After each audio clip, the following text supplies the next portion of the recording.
So இன்னைக்கு கண்டிப்பா இந்த வாரமே நிறைய இடங்கள்ல இருந்து நம்ம தாதிக்கான விஷயங்களை கேட்டிருப்போம். நம்ம எல்லாருக்குள்ளயுமே தாதிஜியினுடைய நினைவுகள் இருந்துட்டே இருக்கும்.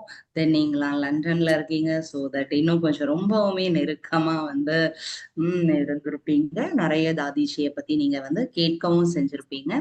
அப்ப இன்னைக்கு எனக்கு கொடுக்கப்பட்டது என்ன அப்படின்னா, தாதிஜியினுடைய வாழ்க்கை அனுபவங்கள், அவங்க லைஃப்ல அவங்க அச்சீவ் பண்ண விஷயங்கள் பத்தி நாம ஷேர் பண்ண போறோம். சோ தாதிஜியை பத்தி நிறைய பேர் சொல்றத நம்ம எல்லாருமே கேட்டிருப்போம். ஆனா தாதி அவங்களோட வாழ்க்கை பத்தி அவங்களே சொல்லியிருக்காங்க. ஒரு அற்புதமான புத்தகம் இந்த வாட்டி தான் மவுண்ட் அபுல ரிலீஸ் ஆச்சு. சோ விதேகி ராஜ் ரிஷி அப்படின்னு ஒரு அழகான புத்தகம். சோ அந்த புத்தகத்துல நிறைய வீடியோஸ் எல்லாம் இருக்கு தாதி பத்தி. சோ இதுல தாதிஜியே என்ன பண்ணிருக்காங்க அப்படின்னா, அவங்களுடைய லௌகீக வாழ்க்கை மற்றும் அலௌகீக வாழ்க்கை யாத்திரை பத்தி ரொம்ப அழகா சொல்லியிருக்காங்க. சோ அதோட ஒவ்வொரு வரிகள் படிக்கும் போதும் எப்படி வாழ்ந்து காமிச்சிருக்காங்க, வாழ்ந்தா இந்த மாதிரிதான்ப்பா வாழணும் அப்படிங்கிற ஒரு எண்ணத்தை, ஒரு தூண்டுதலை கொடுக்கக்கூடியதா இருக்கு. சோ நம்ம என்ன நினைக்கிறோம், நம்மளோட பிராமண வாழ்க்கையில பாத்தீங்க அப்படின்னா நிறைய தடைகள் வருது, நிறைய பிரச்சனைகள் வருது, இதெல்லாம் எப்படிதான் நம்ம கிராஸ் பண்றது அப்படின்னு நம்ம நினைப்போம். ஆனா தாதி பாருங்க, ஈவன் உடல்லையும் சரி, உறவுகளின் விதத்திலையும் சரி, நிறைய ஸ்ட்ரகிள்ஸ் அவங்க கிராஸ் பண்ணிருக்காங்க. ஆனாலும் கூட அவங்க பாபா மீது கொண்ட அந்த ஒரு நம்பிக்கை அப்படிங்கறது அவங்கள எவ்வளவு ஒரு உயர்ந்த இடத்துக்கு கொண்டு போயிடுச்சு அப்படிங்கிறத நம்ம பார்க்க போறோம். சோ நம்ம எல்லாருக்குமே தெரியும், நம்முடைய ரொம்பவும் மதிப்பிற்குரிய அன்பிற்குரிய தாதி பாத்தீங்க அப்படின்னா சக்தி ஸ்வரூபம் இல்லையா. அதாவது பிரகாஷ்மணி தாதிஜிய எல்லாருமே அன்பு ஸ்வரூபம் அப்படின்னு சொல்லுவாங்க. குல்சார் தாதிஜிய சாந்த ஸ்வரூபம் அப்படின்னு சொல்லுவாங்க. தாதி ஜான்கிஜிய சக்தி ஸ்வரூபம் அப்படின்னு சொல்லுவாங்க. பாபா தாதிஜியோட தலை மேல கை வச்சு சொல்லுவாங்களாம், எப்படி உன் தலை பெருசா இருக்கோ அந்த அளவுக்கு இது ஃபுல்லா ஞானம் நிரம்பி இருக்கு அப்படின்னு சொல்லுவாராம். சோ அந்த மாதிரி அவங்களோட டேவே என்னன்னு கொண்டாடுறோம், இந்த டே ஆஃப் விஸ்டம் அப்படின்னா இந்த நாளை நம்ம செலிப்ரேட் பண்றோம் இல்லையா. அப்ப நம்ம முன்னாடி நம்முடைய தாதிமார்கள் இந்த ஒரு எவ்வளவு பெரிய யக்கியத்தை நம்ம கையில கொடுத்துட்டு போயிருக்காங்க, வாழ்ந்து காமிச்சிட்டு போயிருக்காங்க இல்லையா. நாம இங்க கேட்கக்கூடிய விஷயங்கள் ஏதோ புராண காலத்துல நடந்தது, ஏதோ மேஜிக் அப்படியெல்லாம் கிடையாது, வாழ்ந்து காமிச்சிருக்காங்க இல்லையா. ரத்தம் சதையோட அனுபவம் செஞ்சிருக்காங்க. அவங்களுக்கு எந்த ஒரு மாயாஜாலமும் அவங்க வாழ்க்கையில நடக்கவே இல்லை. இறைவனை அனுபவம் செய்வதற்காக, இறைவனின் மகா வாக்கியங்களை கேட்கறதுக்காக துடிச்சு அவங்க எக்ஸ்பீரியன்ஸ் பண்ணி நம்ம முன்னாடி அத காமிச்சிருக்காங்க இல்லையா. சோ அப்பேற்பட்டவர்களினுடைய அந்த ஒரு வாழ்க்கை கதைய இன்னைக்கு நம்ம கேக்குறோம் அப்படின்னா நான் ரியலி பாக்யசாலி. சோ இந்த எல்லா ஒரு தேங்க்ஸும் உங்க எல்லாருக்கும் தான் போகணும். அதுக்கான ஒரு வாய்ப்பை நீங்க ஏற்படுத்தி கொடுத்துருக்கீங்க. தேங்க்யூ. சோ நம்ம நம்மளோட செஷன் போகலாம்.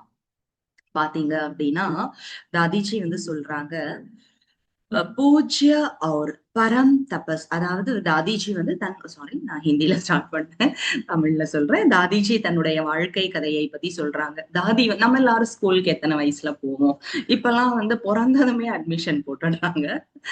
இல்லைன்னா 3 இயர்ஸ்க்கு பிளே ஸ்கூல்ல சேர்க்கிறாங்க, 3.5 இயர்ஸ்ல எல்கேஜி யூகேஜி அப்படின்னு படிக்கிறாங்க. ஆனா தாதி எப்ப தெரியுமா ஸ்கூலுக்கு போறாங்க, தாதி சொல்றாங்க 11 வயசுல தான்ப்பா என்ன ஸ்கூலுக்கு சேர்த்தாங்கிறாங்க. 11 இயர்ஸ்ல தாதிஜி ஸ்கூல் போறாங்க. அப்புறம் அதுவும் ஸ்கூலும் எத்தனை வருஷம் போறாங்க, ஒன்லி 3 இயர்ஸ் தான் அவங்க ஸ்கூல் படிக்கிறாங்க. 3 வருஷம் தான் அவங்க ஸ்கூலுக்கு போறாங்க. ஆனா அதுக்கப்புறம் அவங்க படிப்பை விட்டுட்டாங்க. மேபி அதுக்கு அவங்களோட ஹெல்த் இஷ்யூஸஸ் ஒரு காரணமா இருக்கலாம், இல்ல பல விஷயங்கள் இருந்திருக்கேன். அதுக்கப்புறமா அவங்க ஸ்கூலுக்கு போகல. ஆனா தாதி வீட்டுல இருந்து என்ன பண்ணாங்க அப்படின்னா, அவங்க பாத்தீங்கன்னா நிறைய சாஸ்திரங்கள் படிச்சிருக்காங்க வீட்லயே. என்னன்னா அது அதுல சிலத ஸ்பெசிபிக்கா தாதி அவர்களே சொல்லியிருக்காங்க. விசார் சாகர் அப்படின்னு ஒரு சாஸ்திரத்தை அவங்க படிச்சிருக்காங்க. யோக வசிஷ்ட் அப்படிங்கிற சாஸ்திரம், அதுக்கப்புறம் பகவத்கீதை, பாகவதம், கிரந்த் அதாவது இந்த சீக்கிய மதத்தினுடைய ஒரு நூல் கிரந்த சாஹப், இதெல்லாம் தாதிஜி வந்து வீட்லயே அவங்க படிச்சு கரைச்சு குடிச்சிருக்காங்க அப்படின்னு சொல்லலாம். அப்ப தாதிக்கு வந்து சுக்கமணி, அதாவது சீக்கிய மதத்தினுடைய ஒரு நூல், அதுக்கு அந்த நூலுக்கு பேரு வந்து சுக்கமணி அப்படின்ட்டு. அப்ப அந்த சுக்கமணி அப்படிங்கிறதுக்கு மேல தாதிக்கு வந்து ரொம்ப விசுவாசம், நம்பிக்கை வந்து இருக்கு. அப்ப யாராவது வந்து சரீரம்லாம் விடுறாங்க அப்படின்னா, அவங்க சின்ன பிள்ளையா இருக்கும்போது அக்கம் பக்கத்துல இருக்கவங்க எல்லாம் கூப்பிடுவாங்களாம். கொஞ்சம் அவங்களுக்கு வந்து சரீரம் விடக்கூடிய நேரத்துல எப்படி நம்ம எல்லாம் வந்து நீங்க ராமநாமம் ஜெபிங்க இல்ல கீதை படிங்கன்னு சொல்லுவாங்க இல்லையா? சோ அவங்க இருக்கக்கூடிய பகுதியில பாத்தீங்கன்னா, இந்த சுக்கமணி அப்படிங்கிற இந்த புத்தகத்தை படிச்சு அதுல சில ஸ்லோகங்களை படிச்சு சொல்லுங்க, சொல்லிட்டு அவங்களுக்கு வந்து தண்ணி அவங்க வாயில ஊத்தி விடுங்க, கங்கா ஜலம் ஊத்தி விடுங்க அப்படின்னு சொல்லுவாங்களாம். அப்ப அதன் மூலமாக அவர்களுக்கு நல்ல நிலை ஏற்படும் அப்படின்னு சொல்லி தாதிஜி அந்த சின்ன பிள்ளையா இருக்கும்போது அவங்கள வந்து அழைச்சிட்டு போவாங்களாம். அப்ப தாதி சொல்றாங்க, நான் எந்த குருமார்கள் கிட்டையும் போனதில்லை, எனக்குன்னு குரு அப்படின்னு யாருமே இருந்ததில்ல. நான் ஏன் அப்படின்னா, நான் யாருக்கும் அந்த சிஷ்யையாக இருக்க விரும்பினதே கிடையாது. எந்த ஒரு மனிதனையும் குருன்னு சொல்லிக்க எனக்கு விருப்பமே இல்லை அப்படின்னு தாதி சொல்றாங்க. அதே போல தாதி சொல்றாங்க, சின்ன வயசுல இருந்தே எனக்கு பாத்தீங்கன்னா உலகிய விஷயங்கள் மேல எனக்கு எந்த விருப்பமுமே கிடையாது. அப்ப அவங்க பெருசாகி வளர்ந்து வரும்போது அவங்களுக்கு என்ன ஒரு விருப்பம் இருந்தது அப்படின்னா, இந்த காலத்துல எனக்கு என்ன பொம்மை விளையாட வாங்கி தரீங்க, என்ன புது டாய் வந்திருக்குன்னு நாம கேக்குற வயசுல தாதி வந்து கடவுள் எங்கன்னு தேட ஆரம்பிக்கிறாங்க இல்லையா? அவங்களோட அந்த தேடுதல் அந்த ரொம்ப யங் ஏஜ், அந்த டென்டர் ஏஜ்லயே அவங்களுக்கு வந்து ஸ்டார்ட் ஆயிடுச்சு பாருங்க. அப்ப தாதி வந்து இறைவனை தேடுதல் அப்படிங்கிற விஷயத்துல அவங்க வந்து ஈடுபடுறாங்க. ஆனா அதுக்குன்னு அவங்க வந்து எல்லாரும் நார்மலா செய்யற மாதிரி பக்தி எல்லாம் அவங்க வந்து செய்யல. தினசரி பூஜைகள், புனஸ்காரங்கள் இந்த மாதிரி வந்து பண்றதெல்லாம் தாதி பண்ணல. ஆனா அதுக்கு பதிலா அவங்க எப்படி தன்னோட ப்ராசஸ் அவங்க வந்து ஸ்டார்ட் பண்றாங்க அப்படின்னா, வயோதிகர்கள், ஆன்மீகவாதிகள் அவங்க எல்லாம் எங்க உட்கார்ந்து பேசுறாங்களோ அந்த இடத்துல தாதி போய் அவங்க விஷயங்கள் எல்லாம் கேட்பாங்களாம். அந்த அனுபவம் வாய்ந்தவர்களோட அந்த எக்ஸ்பீரியன்சஸ், அவங்க கடவுளை பத்தி பேசுறது, அதெல்லாம் தாதி ரொம்ப ஆர்வத்தோட வந்து கேட்பாங்களாம். அப்போ ஒரு முறை தாதிஜிய வந்து அவங்க அப்பா, தாதிஜியினுடைய லௌகீக தந்தை வந்து அவரு போற இடங்களுக்கெல்லாம் வந்து சில இடங்களுக்கு இவங்களையும் அழைச்சிட்டு போவாரு. அப்போ ஒரு பிசினஸ் டூருக்கு அவர் வந்து போறாரு, கூடவே தாதிஜியையும் வந்து அழைச்சிட்டு போறாரு. அப்ப தாதி வந்து அவங்க யார் வீட்டுல தங்கி இருந்தாங்களோ அந்த வீட்டுல இருக்கிறவர் அவரும் ஒரு பெரிய பக்திமான். ஆனா அவர் எப்படி பக்தி பண்றார் அப்படின்னா, அவர் வந்து இந்த பாடல்கள் பஜனைகள் எல்லாம் பண்ணாம கடவுளுக்கு முன்னாடி உட்கார்ந்து அமைதியா அவர் வந்து கடவுளை பார்த்துட்டு இருக்காரு, கடவுளை வந்து நினைச்சிட்டு இருக்காரு. ஆனா அதே இது இவங்க அப்பா என்ன பண்றாரு அப்படின்னா, கடவுளுக்கு முன்னாடி பூஜைகள் பஜனைகள் எல்லாம் பண்ணிட்டு இருக்காரு. அப்ப தாதிக்கு வந்து ரொம்ப ஆச்சரியம் ஆயிடுச்சா, நீங்க என்ன பண்றீங்க, நீங்க எப்படி கடவுளை நினைக்கிறீங்க, நீங்க பஜனை எல்லாம் பண்ணவே இல்லையேன்னு. அப்ப அவர் வந்து இந்த சின்ன பிள்ளைக்கு என்னத்த சொல்றது, என்ன சொன்னா புரியும் அப்படின்னு வந்து விட்டுட்டாராம். ஆனா தாதி விடாம நச்சரிச்சு, நீங்க என்ன பண்ணீங்கன்னு சொல்லுங்க சொல்லுங்க. அவர் சொன்னாரா, நான் கடவுளை வந்து நினைச்சுக்கிட்டு இருந்தேன். அவர் வந்து விஷ்ணு பக்தர். சோ நான் விஷ்ணு பகவான தியானம் செஞ்சுக்கிட்டு இருந்தேன் அப்படின்னு வந்து சொன்னாராம். அப்ப வந்து தாதிக்கு புரிஞ்சிடுச்சான், இவர் தான் உண்மையான பக்தர். இவர் வந்து பூஜை பண்ணல, பஜனை பாடல, பாடல்களை வந்து பாடல. ஆனா இவர் என்ன பண்றாரு, உட்கார்ந்து கடவுளை அமைதியா நினைக்கிறாரு. அப்ப இதுதான் கடவுளை நினைக்கிற முறையோ அப்படின்னு அவங்க வந்து புரிஞ்சுக்க ஆரம்பிக்கிறாங்க. அப்ப அந்த டைம் பாத்தீங்க அப்படின்னா, தாதி வந்து என்ன பண்றாங்க அப்படின்னா, நிறைய அவங்க வந்து இந்த வயோதிகர்கள்லாம் இருக்காங்க இல்லையா, அவங்க பேசுற விஷயங்களை கேக்குறாங்க. அந்த விஷயங்கள் மேல தாதிக்கு வந்து ரொம்பவுமே ஒரு அன்பு அப்படிங்கிறது ஏற்படுது. அப்ப சின்ன வயசுல இருந்தே தாதிக்கு என்ன அப்படின்னா, காலங்காத்தாலேயே அவங்க வந்து எழுந்துருவாங்களாம். எழுந்த உடனேயே அவங்க வந்து பகவத்கீதை படிக்கக்கூடிய ஒரு பழக்கம் அப்படிங்கறது அவங்களுக்கு இருக்கு. அப்ப காலையில எழறாங்க, அவங்க பகவத்கீதை படிக்கிறாங்க, கடவுளை நினைக்கிறாங்க. அவங்க ரொட்டீன் இப்படிதான் ஸ்டார்ட் ஆகுது. சோ ஞான மார்க்கத்துக்கு வந்து அமிர்த வேலைக்கு எழறேங்கிறதெல்லாம் கிடையாது. அந்த காலகட்டத்துல எல்லாருடைய வழக்கமும் என்னவா இருக்கு அப்படின்னா, அதிகாலையில் எழக்கூடிய வழக்கம் வந்து இருக்கு. அப்ப எழுந்ததுமே அவங்க என்ன பண்றாங்க, இந்த மாதிரி வந்து பூஜைகள்ல ஈடுபடுறாங்க, இல்லைன்னா கீதை படிக்கிறாங்க. அதே மாதிரி தாதிஜியும் என்ன பண்றாங்கன்னா கீதை படிச்சுட்டு அவங்க அப்பாவோட அவங்க என்ன பண்ணுவாங்களா, டெய்லி வந்து காலார நடந்துட்டு வருவாங்க. சோ நம்ம டேர்ம்ஸ்ல சொல்ல போனா தாதி வந்து டெய்லி வாக்கிங் போயிட்டு வந்து வராங்க. அப்ப ஒரு நாள் அதே மாதிரிதான் தாதி சொல்றாங்க, இது வந்து 1937ல நடந்த விஷயம். என்ன அப்படின்னா, ஒரு நாள் நான் அதே மாதிரி எழுந்து எல்லாம் முடிச்சுட்டு எங்க அப்பாவோட நான் நடக்க போறேன். அப்படி நடந்துட்டு இருக்கும்போது பிரம்மா பாபாவை அவங்க மீட் முன்னாடியே அவங்களுக்கு தெரியும். லைக் அவங்க ஃபேமிலி ஃப்ரெண்ட்ஸ் மாதிரி தான். அப்ப முன்னாடியே தெரியும். ஆனா அன்னைக்கு அவங்க என்ன பண்றாங்க, பிரம்மா பாபா அவரும் வந்து வாக்கிங் முடிச்சுட்டு திரும்பி வராரு. அப்ப நான் அப்படியே வந்து பாபாவை பார்த்ததுமே பாபாவுக்கு முன்னாடி போய் நின்னேன்.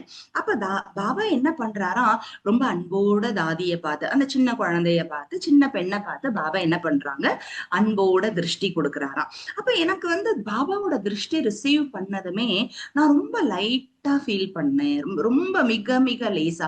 நாம கூட அந்த தருணத்துக்கு போயிடலாமே, அந்த தருணத்தின் சாட்சியாளர்களா ஆயிடலாமே. பாபா தாதிஜிய பாக்குறாங்க. தாதி முன்னாடி பாபாவுக்கு முன்னாடி ஓடி போய் நிக்கிறாங்க. பாபா அப்படியே தாதிய பாக்குறாரு. தோட்டத்துல இருந்து பார்க்ல இருந்து வெளியில வராரு. தாதிய பாக்குறாரு. தாதிக்கு ரொம்ப அன்பா திருஷ்டி கொடுக்குறாரு. நீங்களும் அங்க நிக்கிறீங்களா? திருஷ்டி ரிசீவ் பண்ணிட்டீங்களா? அந்த திருஷ்டி அந்த இடத்துக்கு போயிட்டீங்களா? சோ நாமளும் தாதியோட டைம் டிராவல் பண்ணலாம். தாதி நமக்கு வந்து ஸ்டோரி சொல்றாங்க இல்லையா?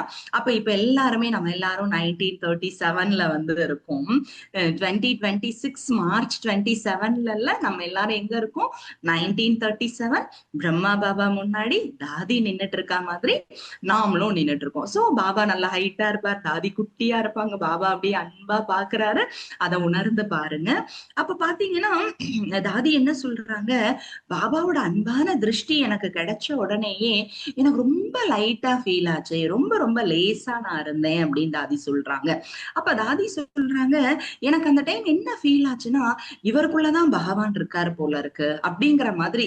முன்னாடி அவங்களுக்கு நாலேஜ் எல்லாம் கிடையாது, அவங்க ஞானத்துக்கு வரவே கிடையாது. பட் இந்த ஒரு ஆன்மீக வாழ்க்கையோட ஒரு முதல் துவக்கம் அப்படின்னு நம்ம வந்து நினைக்கலாம் இந்த விஷயத்த. இப்ப இவருக்குள்ள கடவுள் இருக்கார் அப்படின்னு நான் நினைச்சேன் அப்படின்னு தாதி சொல்றாங்க. சோ அந்த சமயம் எனக்குள்ள என்ன ஃபீல் ஆச்சுன்னா, என்னுடைய அப்பா இந்த லௌகீக அப்பா கிடையாது, என்னுடைய அப்பா பரமாத்மாவாக தான் இருக்க முடியும் அப்படிங்கிறத நான் உணர்றேன் அப்படின்னு தாதி சொல்றாங்க. ஏன் அப்படின்னா, எனக்கு வந்து அவ்வளவு நாள் கடவுளை நான் தேடிக்கிட்டே இருந்தேன். ஏன்னா அவங்க நிறைய சாஸ்திரங்களை படிக்கிறாங்க, நிறைய சன்னியாசிகள் பெரியவர்கள் பேசுறதெல்லாம் கேட்டுட்டே இருக்காங்க இல்லையா? அப்போ தாதிக்கு என்ன ஃபீல் ஆகுது அப்படின்னா, அந்த டைம் அந்த ஒரு பார்வையில் அவங்க என்ன உணர்றாங்க, நான் தேடிட்டு இருந்த கடவுள் எனக்கு கிடைச்சிட்டாருப்பா, இவ்வளவு நாள் நான் தேடிட்டு இருந்தனே பரமாத்மா வந்து எனக்கு கிடைச்சிட்டார் அப்படிங்கிற ஒரு உணர்வு அவர்களுக்கு வந்து ஃபீல் ஆக ஆரம்பிக்குது. அந்த நாள் இறைவனுடனான என்னுடைய சம்பந்தம் இணைந்து விட்டது அப்படிங்கிறாங்க. எவ்வளவு ஒரு அழகான சந்திப்பில் ஒரு பார்வையில அவங்க கடவுளை தெரிஞ்சுக்கிட்டாங்க, கடவுளோட இணைந்து விட்டார்கள். அப்போ ஏன் அப்படின்னா தாதி என்ன சொல்றாங்கன்னா, எனக்கு வந்து பிரம்மா பாபாவை லௌகீகத்துல இருந்தே தெரியும். அவர் தாதா லேக்ராஜா இருக்கும் போதுல இருந்தே வந்து தாதிக்கு அவங்கள வந்து தெரியும். அப்ப அந்த சமயம் கூட எனக்கு வந்து பாபாவை ரொம்பவுமே பிடிக்கும். ஆனா இப்ப பாபாவுடைய அந்த ஒரு கவர்ச்சி அப்படிங்கிறது ரொம்ப தனிப்பட்டதாக இருந்தது அப்படின்னு அவங்க வந்து சொல்றாங்க. அப்போ எப்ப வந்து ஓம் மண்டலி ஆரம்பமாச்சோ அப்ப நான் பாபாட்ட போயிட்டு வந்துட்டு தான் இருந்தேன். சோ நான் வீட்டுல இருப்பேன். ஆனா அடிக்கடி என்ன பண்ணுவேன் அப்படின்னா, நான் வந்து அங்க போயிட்டு வருவேன். சோ நான் இல்ல வீட்டுல இருந்தா கூட என்னுடைய புத்தி வந்து பாபானா அவங்க யார மீன் பண்றாங்க, பரமாத்மா பரமாத்மா கிட்ட கனெக்ட் ஆயிடுச்சு அப்படின்னு வந்து சொல்றாங்க. அப்ப அந்த காலகட்டத்துல தாதியும் வந்து தன்னுடைய திருமண வயதுல வந்து இருக்காங்க. அப்பெல்லாம் ரொம்ப ஏர்லியராவே மேரேஜ் பண்ணி வச்சிடுவாங்க இல்லையா? அப்ப தாதிஜியினுடைய அப்பா லௌகீக தந்தை என்ன நினைக்கிறாங்க அப்படின்னா, ஏன்னா சமூக வழக்கங்கள் சொசைட்டில எல்லாரும் எப்படி இருக்காங்களோ அப்படிதான் நம்ம இருக்கணும் அப்படிங்கறது அந்த காலத்துல எழுதப்படாத ஒரு நியமம் இல்லையா? அப்ப அவருக்கு வந்து அந்த சமுதாயத்தின் மேல ஒரு பயம் இருந்தது. ஒரு அத பத்தி அவர் வந்து திங்க் பண்ண ஆரம்பிச்சார். அப்ப உடனே அவர் என்ன நினைக்கிறார் அப்படின்னா, சரி நீ வந்து மேரேஜ் பண்ணிக்கோ அப்படின்னு தாதி கிட்ட வந்து அவர் சொல்றாரு. ஏன் அப்ப ஒரு முறை பாத்தீங்க அப்படின்னா, தாதிஜி கூடவே அவங்களோட லௌகீக சகோதரி, அவங்க பேர் வந்து லக்ஷ்மணா. சோ அவங்க என்ன பண்றாங்க அப்படின்னா, ரெண்டு பேருமே பாபாவை சந்திக்கிறதுக்காக போறாங்க. அப்ப பாபா சொல்றாரு அவங்க லக்ஷ்மணா, அதாவது தாதிஜியோட யங்கர் சிஸ்டரை பார்த்து, இவங்க ரொம்ப புத்திசாலி அப்படின்னு வந்து சொல்றாங்க. இவங்க வந்து இன்னும் நல்லா ரொம்ப புத்திசாலியா மாறிடுவாங்க. அப்புறம் தாதிய பார்த்து சொல்றாங்க, உனக்கு கொஞ்சம் கர்ம பந்தனம் இருக்கு அப்படின்ட்டு. அப்ப தாதிக்கு ஒண்ணுமே புரியல. என்னடா அது, எனக்கு இந்த உலகத்தின் மேல எந்த விருப்பமுமே இல்லையே, என்ன பார்த்து பாபா எப்படி இப்படி சொல்லலாம் அப்படின்லாம் அவங்க வந்து யோசிக்கிறாங்க. ஆனாலும் வந்து அவங்க லக்ஷ்மணா அவங்க சகோதரிக்கு வந்து உலகிய விஷயங்கள், லௌகீக விஷயங்கள் மேல கொஞ்சம் கவர்ச்சி இருந்தது. ஆனா இவங்களுக்கு பாபா இப்படி சொல்றாரு, என்ன பார்த்து இப்படி சொல்றாரே அப்படின்னு அவங்க வந்து யோசிக்க ஆரம்பிக்கிறாங்க.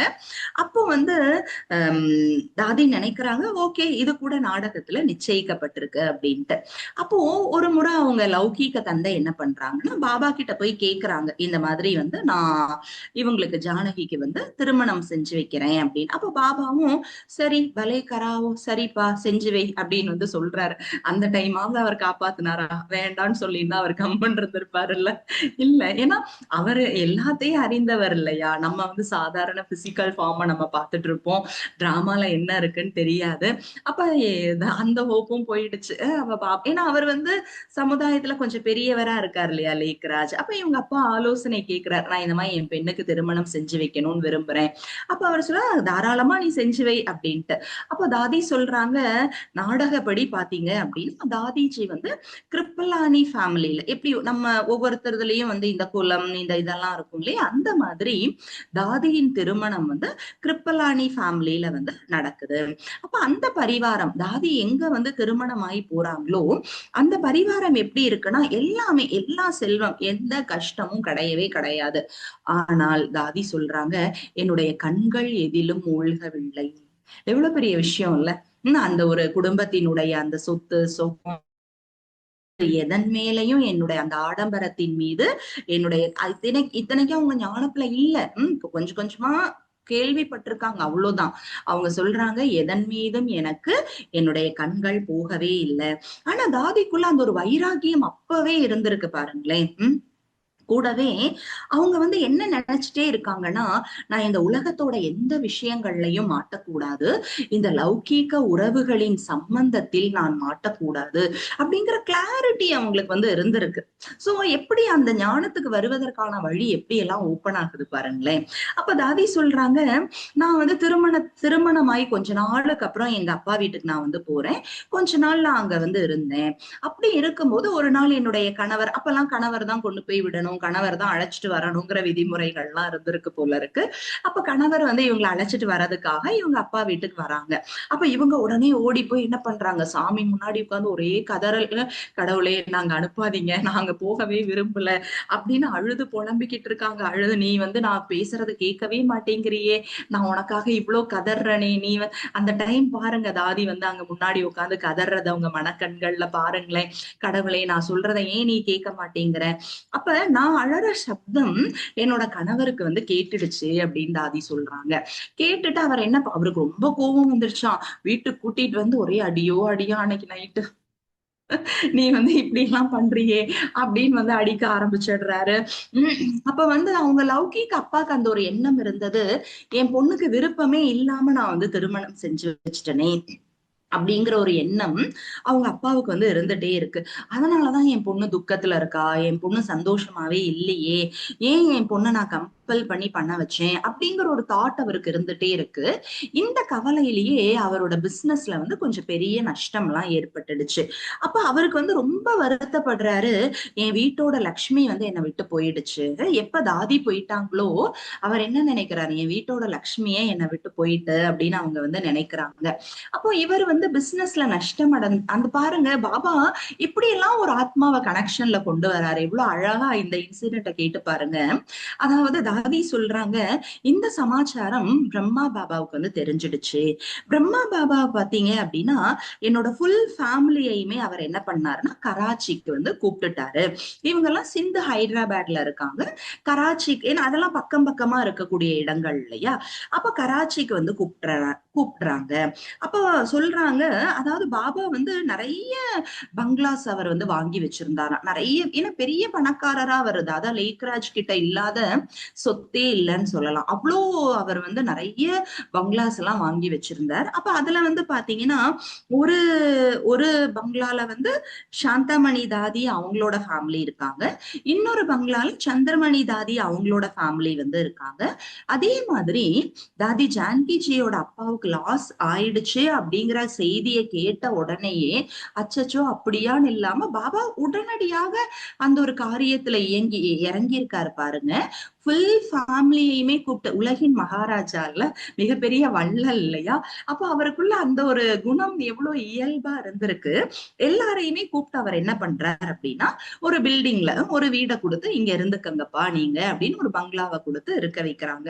அப்ப என்ன ஆயிடுச்சு, அவங்க ஃபேமிலி எங்க ஷிஃப்ட் ஆயிட்டாங்க, ஹைதராபாத்ல இருந்து இப்ப கராச்சிக்கு ஷிஃப்ட் ஆயிட்டாங்க. சோ பாபாவுக்கு இன்னும் க்ளோஸா அவங்க வந்து வர ஆரம்பிச்சுட்டாங்க. ஆனா வந்து தாதி போக முடியல. தாதி எங்க இருக்காங்க, அவங்களுடைய திருமணமான வீட்டுல தாதி வந்து இருக்காங்க. அவங்களோட மாமியார் வீட்டுல, கணவர் வீட்டுல தாதி இருக்காங்க. அப்ப தாதி நினைக்கிறாங்க, என் பார்ட்டே இதுதான் போல இருக்கு அப்படின்னு அவங்க வந்து நினைக்கிறாங்க.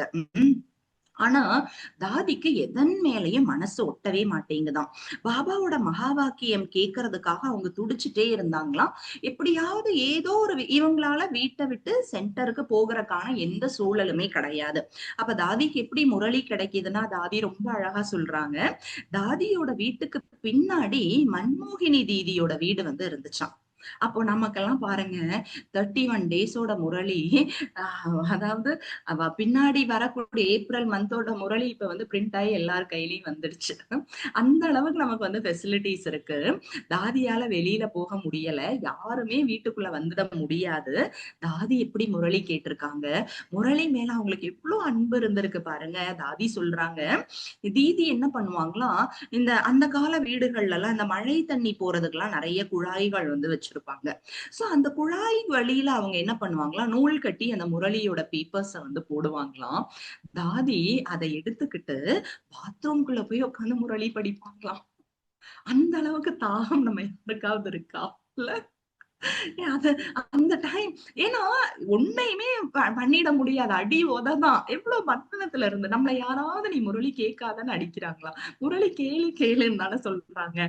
தாதி சொல்றாங்க, அந்த பேப்பர்ஸ நான் மறைச்சு எடுத்துட்டு போயிட்டு பாத்ரூம்ல உட்கார்ந்து நான் வந்து முரளி படிப்பேன். எவ்வளவு தவிச்சிருக்காங்கல்ல பாபாவுடைய முரளிக்காக. அப்ப பாபா அவங்களெல்லாம் எங்க வச்சிருக்காரு பாருங்க, அஷ்டரத்னத்துல வரக்கூடிய ஆத்மா. அப்போ தாதிஜி என்ன சொல்றாங்கன்னா, நான் வந்து அந்த மாரி பாத்ரூம்ல போய் உட்கார்ந்து முரளி படிச்சுட்டு இருப்பேன். அப்ப டெய்லி, அதாவது அவங்க பெரிய வீட்டு மருமகளாக அவங்க வந்து இருக்காங்க. அவங்க வீட்ல வந்து பாத்தீங்கன்னா, நைட் அவங்களுடைய, அதாவது கணவருடைய அண்ணன், கணவருடைய தம்பி, இவங்க எல்லாம் அந்த உறவினர்கள் எல்லாரும் ஒண்ணா உட்கார்ந்து, அவங்க ஜெனரலி எல்லார் வீடுகள்லயும் அப்படிதான் இருக்கும் இல்லையா? உலகத்தோட விஷயங்கள்லாம் அவங்க டிஸ்கஸ் பண்ணுவாங்க. ஏதாவது விஷயங்கள உட்கார்ந்து பேசிட்டு இருப்பாங்க. அப்ப அந்த டைம் தாதி என்ன பண்ணுவாங்களாம், அங்க உட்காராம சமையக்கட்டுக்கு போய் உட்கார்ந்து சமைச்சுக்கிட்டு இருப்பாங்களாம். அப்ப தாதியோட மாமியாருக்கு வந்து கோவம் வருமா, நீ ஏன் இங்க உட்கார்ந்து பேசாம நீ போய் அங்க சமைச்சுக்கிட்டு இருக்க? ஏன்னா பெரிய வீடுகள்ல எல்லாம் வந்து அந்த வேலைக்காரி அவங்க வந்து சமைச்சிருவாங்கல்ல, நீ ஏன் நம்ம குடும்ப மானத்தை வந்து வாங்குற, இந்த வேலையெல்லாம் நீ ஏன் பண்ற அப்படின்னு வந்து அவங்க தாதி கிட்ட வந்து கோவப்படுவாங்களாம். கொஞ்சம் கடிந்து பேசுவாங்களாம், நீ ஏன் இத பண்ற, யாராவது பார்த்தா வந்து என்ன சொல்லுவாங்க அப்படின்லாம் கேட்கும் போது தாதி சொல்லுவாங்களாம், இல்லம்மா என்னால வந்து இந்த விஷயங்கள் எல்லாம் கேட்க முடியல, எனக்கு வந்து சமைக்கிறது ரொம்ப பிடிச்சிருக்கு. அங்கேயும் பாருங்க, அவங்க வந்து அதுல ஸ்டெபனா அவங்க வந்து இருந்திருக்காங்க. சோ எனக்கு சமைக்கிறது ரொம்ப பிடிச்சிருக்கு அப்படின்னு அவங்க போய் கிச்சன்ல சமைச்சிட்டு இருப்பாங்களாம். ஆனா அது எதற்காக அப்படின்னா, அந்த நேரம் அவங்க பாபாவை நினைவு செய்யலாம் இல்லையா, அதுக்காக. சோ தாதி வந்து எப்படி சமைப்பாங்களாம், தாதி ரொம்ப அழகா அந்த ஓம் மண்டலில அவங்க கேட்ட பாடல்கள்லாம் பாடிக்கிட்டே சமைப்பாங்களாம். என்னப்பா ஞானத்தினால அளவற்ற ஆனந்தம் வந்துடுச்சு, அதன் மூலமா நான் கிருஷ்ணபுரிக்கே போறேங்கிற ஒரு அழகான பாடலை வந்து எல்லாரும் அந்த காலத்துல பாடிட்டு இருப்பாங்க போல இருக்கு. அப்ப தாதி அந்த பாட்டை பாடிக்கிட்டே சத்தமா பாடிக்கிட்டு அவங்க சமைச்சிட்டு இருப்பாங்களாம். இந்த பாட்டை கேட்டா அவங்க கணவர் சும்மா இருப்பாரா, நீ என்ன பண்றன்னு அதுக்கு ஒரு அடி, அவருக்கு வந்து செம்ம கோவம் வந்து வந்து அதுக்கும் அடிக்கிறாரு. அப்புறம் டெய்லி தாதி என்ன பண்ணுவாங்களா, அந்த காலங்காத்தால எழுந்து அவங்களுக்கு பகவத்கீதை படிக்கிற வழக்கம் இருக்கு இல்லையா? அப்ப இப்பதான் அவங்க ஞானத்துக்கு வந்துட்டாங்கல்ல. அப்ப அந்த இல்லற நியமங்கள் இந்த மாதிரி இருக்கலாம். காலையில எழுந்து பூஜைகள்லாம் பண்ணணும்னு. சோ தாதியும் காலங்காத்தால எழுந்து முன்னாடி பகவத்கீதைய திறந்து வச்சுட்டு உட்கார்ந்துட்டு இருப்பாங்களாம். உட்கார்ந்துட்டு அவங்க அமைதியா பாபாவ நினைச்சிட்டு இருப்பாங்களாம். அதுக்கும் அந்த அவர் 2 அடி அடிப்பாராம். "நீ கீதை படிக்கிறியா? அந்த லேக்ராஜ நினைச்சிட்டு இருக்கியா?" அவருடைய கண்களுக்கு இவங்க பாபாவ நினைக்கிறாங்கன்னு அவங்களுக்கு தெரியவே இல்ல. அவர் என்ன நினைக்கிறாரு, இவங்க உட்கார்ந்து அந்த லேக்ராஜ நினைக்கிறாரு போல அப்படின்னு வந்து ஏன்னா இவங்கலாம் அந்த ஒரே ஃபேமிலி தானே, இந்த கிருப்பலானி ஃபேமிலின்னு வருது இல்லையா? அப்போ அவர தானே நீ நினைச்சிட்டு இருக்க. நீ என்ன கீதை படிக்கிற மாரி நீ நடிச்சிட்டு இருக்க அப்படின்னு அதுக்கு ஒரு 2 அடி. அப்ப தாதி சொல்லுவாங்களா, "இல்ல, இல்ல நான் கீதை தான் படிக்கிறேன்." இப்படிலாம் டெக்னிக் அவங்க முரளி படிக்க ஒரு டெக்னிக் யூஸ் பண்றாங்க. அமிர்த வேலை தியானம் செய்ய ஒரு டெக்னிக் யூஸ் பண்றாங்க. அதுக்கப்புறம் அ அப்ப என்னாச்சு அப்டின்னா, அந்த நாட்கள்ல அதாவது தாதிஜியோட லௌகீக அப்பா, அவர் ஃபுல் அண்ட் ஃபுல் ஞானத்துக்கு அவர் வந்துட்டாரு. அவர் வந்து அந்தந்த சகோதரிகள் வீட்ட விட்டு ஓடி வராங்க இல்லையா? பாபா கிட்ட நம்மளோட யஜ்யத்துல சமர்ப்பணம் ஆகுறதுக்காக, வீட்டோட பந்தனங்கள வந்து விட்டு வரக்கூடிய சகோதரிகள் அவர் என்ன பண்ணுவாருன்னா, ஹைதராபாத்ல இருந்து கராச்சிக்கு அவர் ட்ரெயின்ல உட்கார வச்சு அனுப்புவாராம். ஒரு நாள் இது தெரிஞ்ச அந்த ஆன்டி பார்ட்டி என்ன பண்ணாங்கன்னா, இவரோட முகத்தெல்லாம் கருப்பாக்கி, முழு சிட்டியும் அவங்க வந்து சுத்த வச்சாங்களாம் இவர. அத்தன அவமானங்கள சகிச்சு அவங்க வந்து இறை சேவை வந்து செஞ்சிருக்காங்க பாருங்களேன். அப்போ அந்த காலகட்டங்கள்ல தாதி சொல்றாங்க, "என்னுடைய உடல்நிலை ரொம்ப மோசமா இருந்தது. எனக்கு எப்ப பார்த்தாலும் காய்ச்சல் வந்துட்டு இருந்தது. எனக்கு டிபி கூட அட்டாக் ஆயிடுச்சு. அப்ப டாக்டர் என்ன ட்ரீட் பண்ணிட்டு இருந்தாரு. டாக்டர் நெறைய மெடிசின்ஸ் குடுக்குறாரு. எதுவுமே எனக்கு ஒர்க் அவுட் ஆகல. சோ நான் டாக்டர் கிட்ட என்ன சொல்றேன்னா, இதெல்லாம் எனக்கு மருந்தே கிடையாது. என்னோட வியாதிக்கான மருந்து ஒண்ணே ஒண்ணுதான். என்ன அந்த சத்சங்கத்துக்கு அனுப்பி வைங்க. அதுதாங்க என் மருந்து அப்படின்னு வந்து டாக்டர் கிட்ட தாதி சொல்றாங்க. அப்ப பாத்தீங்க அப்படின்னா, அவங்களுடைய கணவர் என்ன பண்றாரு அப்படின்னா, இந்த அம்மாவ விட்டா எப்படியாவது அவங்க ஓடி போயிடுவாங்க அப்படிங்கிறதுக்காக, இவர் வந்து வீட்ல என்ன பண்றாரு, காவல் காக்குறாரு. 18 மாசம் கல்கத்தாக்கு வியாபாரத்துக்கே போகாம மனுஷன் வீட்ல உட்கார்ந்து, இந்த அம்மா வெளியில ஓடி போயிடக்கூடாதுன்னு உட்கார்ந்திருக்காரு பாருங்க. தென் காவல்காரர்களையும் வச்சு அவர் வந்து போகவே இல்லையா. 18 மந்த்ஸ் பிசினஸ் கூட போனா போட்டும், இவங்க போயிடக்கூடாதுன்னு அவர் வந்து உட்கார்ந்திருக்காரு.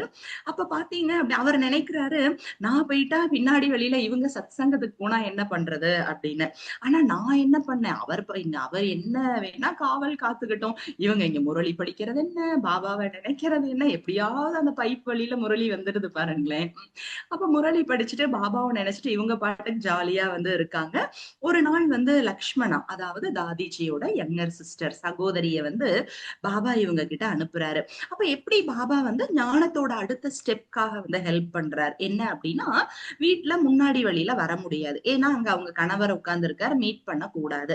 அப்ப இவங்க வந்து பின்னாடி வழியில குதிச்சு தாதிய சந்திக்க வராங்க. தாதிக்கு முடியலயே அவங்க கட்டில்ல உட்கார்ந்துட்டு இருக்காங்க. அப்ப வந்தவங்க தாதி கிட்ட உட்கார்ந்து சொல்றாங்க. ரொம்ப அழகான வார்த்தை. அத நான் ஹிந்தியிலேயே சொல்றேன். அந்த வார்த்தை சொல்லும்போது அவங்களுடைய முகம், அவங்களுடைய கரங்கள்லாம் அப்படியே ரெட்டிஷ்ஷா இருந்ததாம். அந்த லக்ஷ்மணா அவங்களுடைய சகோதரியின் கரங்கள் அப்படி சிகப்பா இருந்ததாம். இவங்க ரொம்ப வீக்கா தாதி வந்து கட்டல்ல உட்கார்ந்துட்டு இருக்காங்க. அப்ப லக்ஷ்மணா வந்து என்ன சொல்றாங்க அப்படின்னா, "லவுட் சக்தி தே சப்னே क्यों बुलाया ஓம் கோ" அப்படின்னு. அதாவது இத வந்து ரொம்ப ஃபோர்ஸ்ஃபுல்லா அவங்களோட வீடியோல இந்த வார்த்தைய வந்து சொல்வாங்க.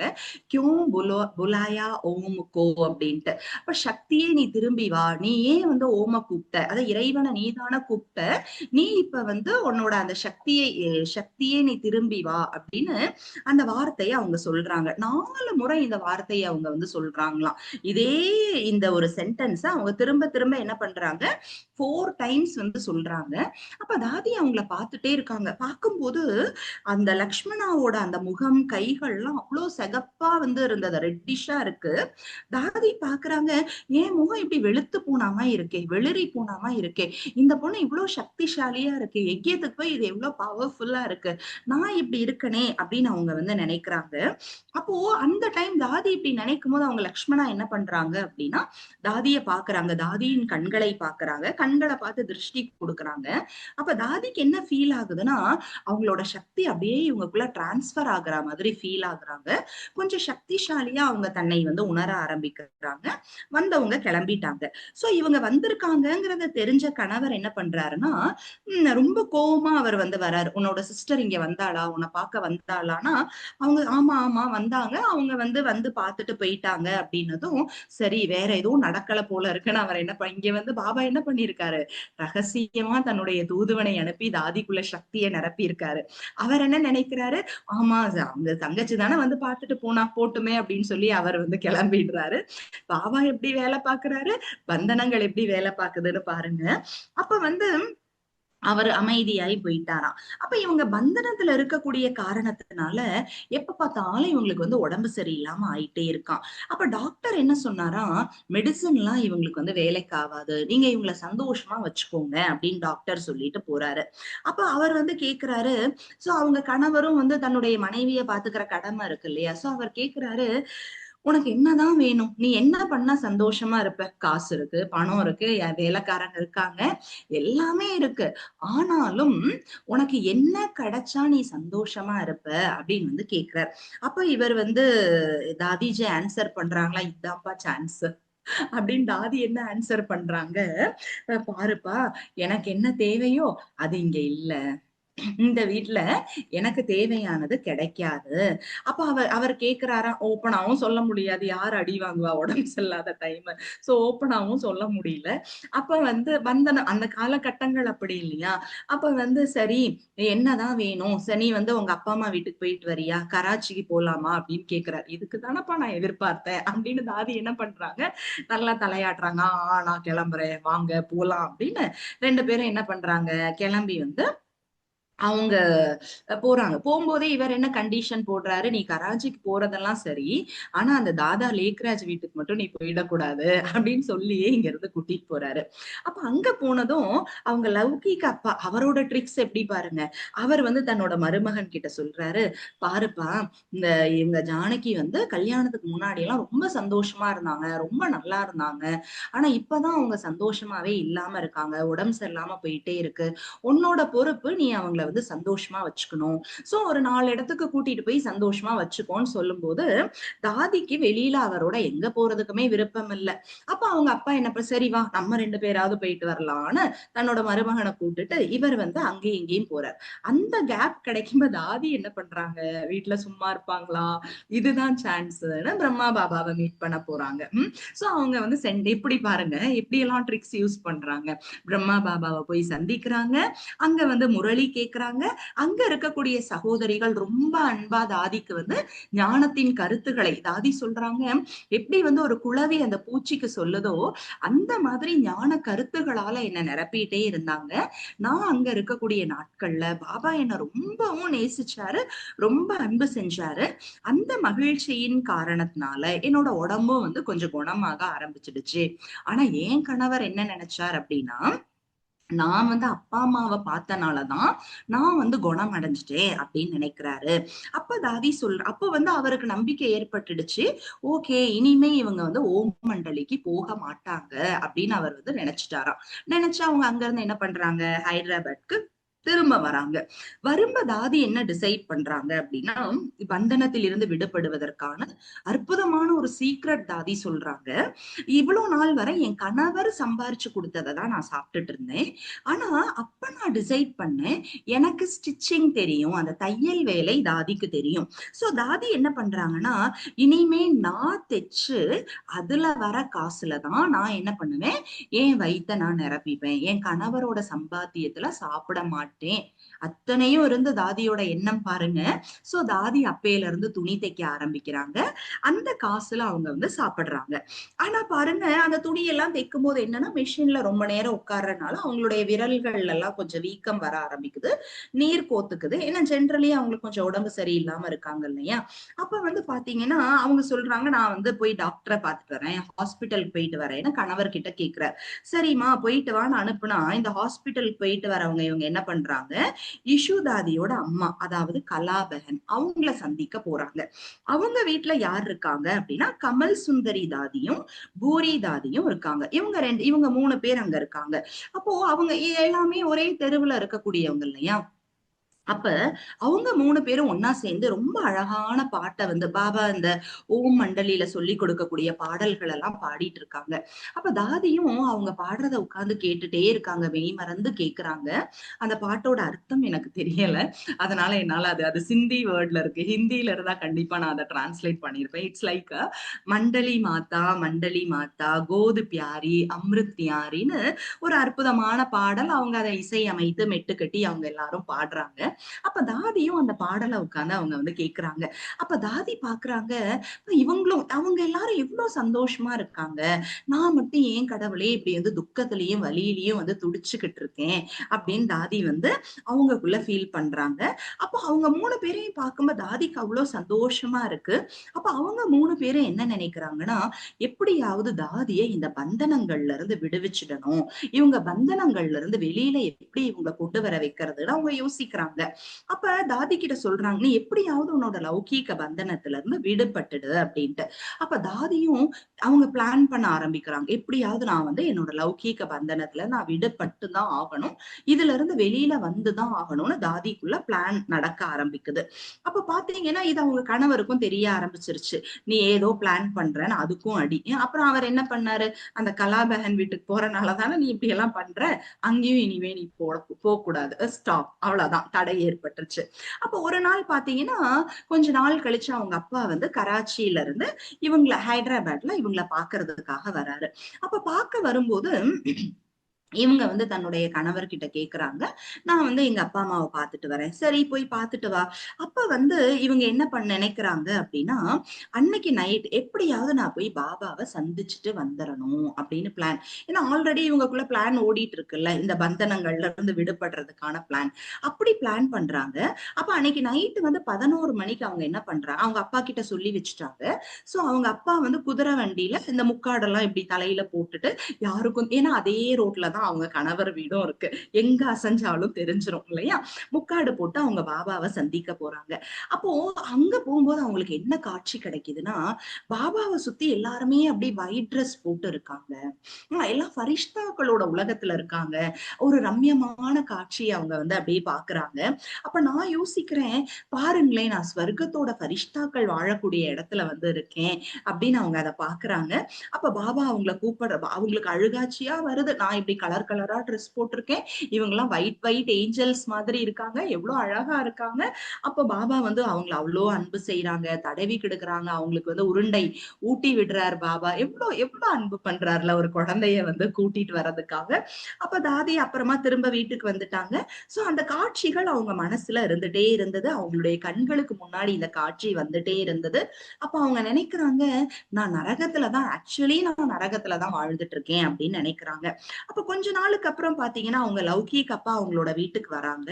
சோ அந்த டைம் வந்து அவங்க லௌகீக வீட்டுல யாருமே இல்ல. அப்ப தாதி கிட்ட அவர் வந்து ஒரு பேப்பர்ல சைன் வாங்குறாரு. உன்னோட பணம் கொஞ்சம் பேங்க்ல இருக்கு, இத உனக்கு வந்து கொடுக்க போறேன் அப்படின்னு சொல்லிட்டு அவங்க வந்து பேப்பர்ல சைன் வாங்கி அந்த பணத்தை கொண்டாந்து கொடுக்க வராரு. அப்ப தாதியும் சைன் போட்டு குடுத்துட்டாங்க. அந்த நாளுக்கு அப்புறம் இப்ப தாதி கையில என்ன, அவங்களுக்குன்னு அவங்களுடைய பணம் கையில இருக்கு. அப்ப தாதி கலர் ட்ரெஸ் போடுறத அந்த நாளோட விட்டுட்டாங்க. இன்னும் அவங்க சென்டருக்கு வரல, வீட்டுலதான் இருக்காங்க. அந்த டேல இருந்து அவங்க ஒயிட் ட்ரெஸ் போட ஆரம்பிக்கிறாங்க. அப்ப பாத்தீங்கன்னா அவங்க கணவர் என்ன நினைக்கிறாரு, அந்த காலகட்டத்துல தாதிஜியோட மாமியார் இறந்துட்டாங்க. அப்ப மாமியார் இறக்கும் போது, ஓ என்னோட அம்மா இறந்தனாலதான் இவ ஒயிட் ட்ரெஸ்ல சுத்திட்டு இருக்கா போல இருக்குன்னு அவர் நினைச்சுக்கிறாரு பாவம். ஏன்னா அவங்க அந்த நார்த்ல எல்லாம் வந்து ஜெனரலி அவங்க இறந்துட்டாங்கன்னா ஒயிட் ட்ரெஸ் எல்லாம் போடுவாங்க இல்லையா? அப்ப அவர் என்ன நினைக்கிறாரு, அதனாலதான் இவங்க ஒயிட் ட்ரெஸ்ல இருக்காங்க அப்படின்னு அவர் நினைச்சுக்கிட்டாரு. ஆனா தாதி வந்து இந்த மாதிரி இனிமே நான் கலர் ட்ரெஸ் வந்து போடவே கூடாதுன்னு அவங்க டிசைட் பண்ணிட்டாங்க. அப்போ ஒரு நாள் நைட் அவங்க தன்னுடைய அப்பா கிட்ட வந்து சொல்றாங்க, மெசேஜ் அனுப்புறாங்க, இன்னைக்கு நீங்க எங்க வீட்டுக்கு வாங்க. அப்ப நைட் வந்து அவங்க அப்பா என்ன பண்றாரு, தாதியோட வீட்டுக்கு வராங்க. அப்ப தாதி வந்து என்ன பண்றாங்கன்னா அவங்களுடைய பிறந்த வீட்டுல போட்ட நகைகள், கணவர் வீட்டுல போட்ட நகைகள். கணவர் வீட்டுல போட்ட நகைகளை வச்சுக்கிட்டு பிறந்த வீட்டுல போட்ட நகைகளை தனியா ஒரு பாக்ஸ்ல போட்டு, ஏன்னா இப்ப அவங்க ஒயிட் ட்ரெஸ் போடுறாங்க, அவங்க நகை நட்டெல்லாம் போடுறது இல்ல. சோ அந்த பிறந்த வீட்டுல இவங்களுக்காக கிடைத்த இவங்க நகைகளை எடுத்து ஒரு பொட்டியில போட்டு, இத போய் யஜ்யத்துல கொடுத்துருப்பா, பாபாவுக்கு சேவைக்காக பயன்படுத்திக்க சொல்லு அப்படின்னு கொடுக்குறாங்க. எவ்வளவு பந்தனத்துல இருந்தாலும் அவங்க என்ன பண்றாங்க, அவங்க மனசு சதா பாபா பாபா பாபான்னு பாபாவை நினைச்சிட்டே இருக்கு. அத்தனையுமே அவங்க வந்து கொடுத்து அனுப்புறாங்க. அதே மாதிரி அப்ப நானும் எங்க அப்பாவோட என்ன பண்றேன், அந்த கலாபகன் இருக்காங்களே யசோதாதியோட அம்மா, அவங்க வீடு வரைக்கும் போயிட்டு வராங்க. இவங்க கணவர் அதுக்குள்ள என்ன நினைச்சிட்டாரு, இங்க இவங்களை காணமே, இவங்க ஓடிதான் போயிட்டாங்க, யஜ்யத்துக்கு போயிட்டாங்கன்னு ஒரே குழப்பம் பண்ணிட்டாரு. இவங்க திரும்பி வந்ததும் எங்க போன நீ அப்படிங்கும் போது, இல்ல நான் இங்கதான் போயிட்டு வந்தேன், அப்பா வந்தாரு பார்க்க போயிருந்தேன்னு சொல்றாங்க அவங்க. அப்ப வந்து அவருக்கு நம்பிக்கை ஏற்பட்டுருச்சு, அப்ப இனி இவ வந்து வீட்டை விட்டு எல்லாம் போக மாட்டா அப்படின்னு அவர் வந்து நம்பி அவர் என்ன பண்றாரு, வியாபாரத்துக்காக கல்கத்தா போறாரு. இந்த அம்மா என்ன பண்ணாங்க, சும்மா இருந்தாங்களா? கிடையாது, கிளம்பி எங்கேயதுக்கு வந்துட்டாங்க. ஆனா அதுக்கும் முன்னாடி எவ்வளவு அவங்க வந்து நம்பிக்கையை சம்பாரிச்சிருக்காங்க பாருங்களேன். அப்போ ஒரு நாள் நைட்டு அவங்க லௌகிக் அப்பா, இதுல பெரிய ரோல் அவங்க லௌகிக் அப்பா எவ்வளவு சப்போர்ட் பண்ணிருக்காங்களே தன்னோட பொண்ணுக்காக, எவ்வளவு ரியலைஸ் பண்ணிருக்காருல்ல. அப்ப அவங்க அந்த காலகட்டத்துல யோசிச்சு பாருங்க, இப்ப 2026 எல்லாம் கிடையாது. அந்த காலம் 1936 1937 அந்த காலகட்டங்கள்ல ஒரு அப்பா தன்னுடைய பொண்ணுக்காக சமூக குல வழக்கங்களை எதிர்த்து எவ்வளவு அவங்க வந்து ஹெல்ப்ஃபுல்லா இருந்திருக்காரு. அப்ப தாதிஜியோட அப்பா வராங்க. அப்ப நான் எங்க அப்பா கிட்ட சொன்னேன், நீ வந்து என்ன இந்த மாதிரி பாபாட்ட கூட்டிட்டு போ. அப்ப அவங்க அந்த நைட்டே அவங்க எந்த ட்ரெஸ் போட்டிருந்தாங்களோ அந்த ட்ரெஸ்ஸோட, கொஞ்சம் குளிர்காலம் இல்லையா, எந்த ஷால் போத்தி இருந்தாங்களோ அந்த ஷாலை போத்திக்கிட்டு வேற எதையுமே அவங்க அந்த வீட்டுல இருந்து எடுக்கலையாம். அந்த கட்டுன ட்ரெஸ்ஸோட போத்திக்கிட்டு இருந்த ஷாலோட அவங்க பாபாவை சந்திப்பதற்காக யஜ்யத்திற்கு வந்து விட்டார்கள். அந்த இரவு அவங்க வாழ்க்கையில ஏற்பட்ட மிக பெரிய மாற்றம், அவங்க பந்தனங்கள்ல இருந்து விடுபடுறதுக்காக எடுத்த மிகப்பெரிய ஒரு போல்டு டிசிஷன் அப்படின்னு வந்து சொல்லலாம். அப்ப அங்க இருந்து அவங்க ட்ரெயின்ல கூட அந்த ஸ்டேஷன்ல ஏறல, எவ்வளவு புத்திசாலி பாருங்க. யாராவது புடிச்சிட்டு வந்து வீட்டுல விட்டா என்ன பண்றதுன்னு அடுத்த ஸ்டேஷன்ல போய் அவங்க என்ன பண்ணிருக்காங்க, ஏறுறாங்க. அப்புறம் அங்க இருந்து என்ன போடுறாங்க, இங்க வந்து மெசேஜ் அனுப்புறாங்க, டெலகிராம் பண்றாங்க, மை மறுகை, நான் செத்து போயிட்டேன் அப்படின்னு வந்து மெசேஜ் அனுப்புறாங்க. அப்புறம் இந்த மெசேஜ் அவங்க கணவருக்கு கிடைச்சு, அவங்களோட ரிலேஷன்ஸ் எல்லாம் என்னமா பண்ற, நீ வீட்டுக்கு வந்து சேருன்னு இவங்கள போய் சமாதானப்படுத்த அவங்க வராம, அப்புறம் அடுத்தது என்ன பண்ணாங்க, செகண்ட் எவ்வளவு புத்திசாலியா பக்கத்துல இருக்கக்கூடிய போலீஸ் ஸ்டேஷனுக்கு போயிட்டு, ஏன் மேல யார் கேஸ் போட்டாலும் எடுத்துக்காதீங்க, நான் என் சுய விருப்பத்தோட தான் இந்த யஜ்யத்துக்கு வந்திருக்கேன் அப்படின்னு எழுதி கொடுத்துட்டு வந்துட்டாங்க. பாத்தீங்களா எவ்வளவு கிளவரா அவங்க வந்து ஒர்க் பண்ணிருக்காங்க. கொடுத்துட்டு வந்துட்டாங்க. இதுக்குள்ள இந்த மெசேஜ் வந்து அவங்க கணவருக்கு தெரிஞ்சிடுச்சு. அப்ப அவங்க கணவர் வந்து அடிச்சு புடிச்சு கல்கத்தால இருந்து கராச்சிக்கு ஓடி வராரு. அங்க பாத்தீங்கன்னா இவங்க வந்து இவங்களுக்கு தான் அந்த தைக்கிற வேலை ரொம்ப நல்லா தெரியும் இல்லையா, சோ அவங்க தையல் சேவைகள் யஜ்யத்துல பண்ணிட்டு இருக்காங்க. அப்ப உடனே வந்தவர் என்ன பண்றாரு, இப்படியே புடிச்சு தூக்குறாரு. ஏன்னா தாதி குட்டியா இருப்பாங்க இல்லையா, நீ ஒழுங்கா என்னோட வரேன்னு புடிச்சு ஒரே தூக்கு தூக்குறாரு. இவங்க ஒரே கதறவங்க என்ன பண்றாங்க, தாதி இன்னைக்கு அந்த வீடியோல செஞ்சுக்க, நான் புடிச்ச அவர் கையை அப்படியே கடிச்சு வச்சுட்டேன் அப்படிங்கிறாங்க. தாதி எவ்வளவு தைரியம் பாத்தீங்களா, தாதிக்கு பயந்து ஒடுங்கவே இல்ல தாதி. நீயா என்ன புடிப்ப, இரு நான் வைக்கிறேன்னு வந்து புடிச்சு கடிச்சு வச்சுட்டாங்க தாதி. அப்ப அவர் வந்து கைய விட்டுட்டாரு. அதுக்குள்ள வந்து அங்க சிஸ்டர்ஸ் எல்லாம் என்ன பண்றாங்க, போலீஸ்க்கு வந்து போன் பண்ணிட்டாங்க. அப்ப போலீஸ் உடனே வந்ததும் இவர் என்ன பண்ணிட்டாரு, பயந்து விலகிட்டாரு. தாதி உடனே ஓடி போய் ரூம்குள்ள போய் கதவை சாத்திட்டு உட்கார்ந்துக்கிட்டாங்க. அப்ப இவர் வெளியில நின்னு கத்துறாரு, நீ வரலன்னா நான் போய் வேற மேரேஜ் பண்ணிப்பேன். தாதி சும்மா இருப்பாங்களா, இதுக்குதானே நான் வெயிட் பண்ணிட்டு இருந்தேன் இவ்வளவு நாள், இதனால நான் கேட்டுட்டு இருந்தேன். உடனே தாதி, சரி நீ போய் வேற மேரேஜ் பண்ணிக்கோ. அவரும் ரோசத்துல போய் என்ன பண்ணிட்டாரு, இப்பவாது இவ வருவாளான்னு அவர் என்ன நினைச்சிட்டாரு, இவங்களுக்குள்ள எந்த சக்தின்னு அவர் ரியலைஸ் பண்ணல. வருவாளான்னு உடனே அவர் என்ன பண்ணிட்டாரு, அன்னைக்கே ஹைதராபாத் போனவர் அடுத்த மேரேஜ் பண்ணிக்கிட்டாராம். அப்போ தாதி என்ன நினைச்சாங்களாம், அப்பா பாபா என் கர்ம பந்தனம் எல்லாம் முடிஞ்சிச்சு பாபா. எவ்வளவு தைரியம் இல்ல, இவ்வளவு கிளாரிட்டி இல்ல, யோசிச்சு பாருங்களேன். என் கர்ம பந்தனம் எல்லாமே முடிஞ்சது, நான் ஃப்ரீ ஆயிட்டேன் அப்படின்னு தாதி முறை சுதந்திர காத்த சுவாசிக்கிறாங்க. அப்ப பாபா அன்னைக்கே யஜ்யத்துல வச்சாரா, கிடையாது. பாபா சொன்னாரு, சரி, நீ போய் உன் லௌகீக வீட்டுல கொஞ்ச நாள் இரு. அப்ப டெய்லி அவங்க என்ன பண்றாங்க, வீட்ல இருந்து பாபா கிட்ட முரளி கேட்கறதுக்காக வராங்க. ரொம்ப அவங்க யஜ்யத்துக்கு வரும் பொழுது மம்மா, அதே மாதிரி வந்து குவீன் மதர், அதாவது மன்மோகினி தீதியோட அம்மா, அவங்க எல்லாருமே தாதிய ரொம்ப அன்பு செய்வாங்களாம். ஒரு நாள் வந்து குவீன் மதர் என்ன பண்ணாங்களாம், குவீன் மதர் மன்மோகினி தாதிஜியோட அம்மா, அவங்க என்ன பண்றாங்க, வா இன்னைக்கு போய் நம்ம மம்மாவை சந்திக்கலாம் அப்படின்னு. அப்ப மம்மாவை வந்து சந்திக்க போகும்போது மம்மா ரொம்ப அன்போட அவங்க கிட்ட கேட்பாங்களாம், நீ வந்து ஜனக்கு தானே அப்படி. ஆமா, மம்மாவை ஃபர்ஸ்ட் டைம் அவங்க மீட் பண்றாங்க, முதல் சந்திப்பு. ஆமா, நான் ஜனக் தான் அப்படின்னு சொல்றாங்க. அப்ப வந்து மம்மா பாக்குறாங்க, இவங்க லௌகீகத்துல அந்த கணவர் வீட்டுல இருந்து கொண்டு வந்த ஷால் போத்திட்டு இருக்காங்க இல்லையா.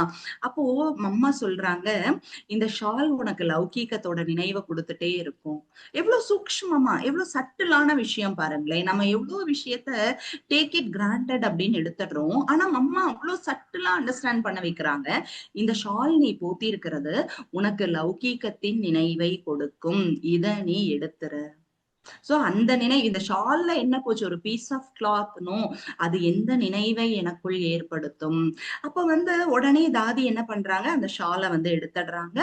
அந்த நாள்ல இருந்து தாதி அந்த ஷாலை போத்துறதே விட்டுட்டாங்களாம். தாதி சொல்றாங்க, அன்னையில இருந்து லௌகீகத்துல இருந்து வரக்கூடிய எந்த பொருளையும் நான் தொடுவது இல்லை. எவ்வளவு பெரிய விஷயம் இல்ல. எவ்வளவு திடமா இருக்காங்கல்ல. தொடுவதே இல்லை. ஒருவேளை ஏன்னா லௌகீகத்துல அவங்க நல்ல பெரிய ஃபேமிலி இல்லையா, லௌகீகத்துல இருந்து என்ன வந்தாலும் அதை அப்படியே நான் யஜ்யத்திற்கு அர்ப்பணம் செய்து விடுவேன். உம் எவ்வளவு கிளியரா பாபாவுக்கும் அவங்களுக்குமான கனெக்ஷன்ல ஒரு சின்ன பொருள், ஒரு பீஸ் ஆஃப் கிளாத் கூட இருந்துடக்கூடாதுங்கிறதுல அவங்க வந்து அவ்வளவு கவனம் வச்சிருக்காங்க. அதனாலதான் தாதி வந்து 8 ரத்தினத்துல வந்து வந்திருக்காங்க பாருங்க.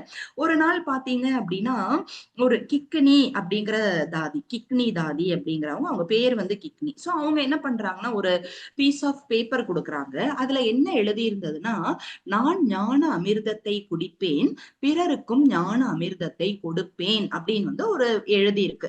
உடனே அதை பார்த்ததுமே தாதி என்ன நினைக்கிறாங்க, நானும் இனிமே அப்படிதான் செய்யணும் அப்படின்னு அவங்க என்ன பண்றாங்க, ஞானத்தை நல்லா சிந்தனை பண்ண ஆரம்பிக்கிறாங்க. தென் அவங்க அந்த கார்டன்ல, அந்த பங்களா கார்டன்ல உட்காந்து நான் ஆத்மா, நான் ஆத்மா அப்படின்னு அவங்க பிராக்டிஸ் பண்ண ஆரம்பிக்கிறாங்க. தாதி சொல்றாங்க, அப்ப அந்த ஏர்லி டேஸ்ல நான் பண்ண பிராக்டிஸ் இன்னைக்கு வரைக்கும் எனக்கு வந்து அந்த ஹெல்ப் பண்ணிட்டே இருக்கு. அப்போ ஒரு நாள் வந்து இவங்க எல்லாரும் முரளி முடிச்சது இந்த மாதிரி கார்டன்ல உட்காந்து பிராக்டிஸ் பண்றத பாபா பாக்குறாரு. சோ பாபா பார்த்து ரொம்ப சந்தோஷப்படுறாரு.